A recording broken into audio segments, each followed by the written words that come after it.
Boy, the first one. Yes. What do you This say? I mean, Kind of crazy. so it's crazy. So there's a flight on its way from Canada to Jamaica, coming from Ottawa, I think it was, passenger jet. Uh, it's a sunny holiday for the Canadians who are there in the cold.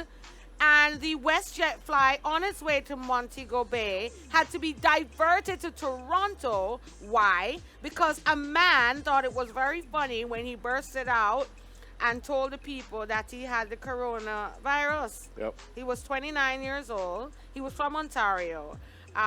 Causing mischief, man. 240 people had to turn around and go back to Toronto. But he got, what did he say? He got up and he was taking a selfie. Yeah, and they had to turn back. But it's a charter jet that comes every Wednesday, I think. So the folks here in Jamaica, Yeah. waiting for that jet to come. Yeah, yeah, So it's, yeah. I think they arrested him for mischief or something like that, which is good. Yeah. Anyway, he was kind of crazy. But Yeah. what he did, Neville, him just put up he was just carrying on and saying that he has the coronavirus. Yep.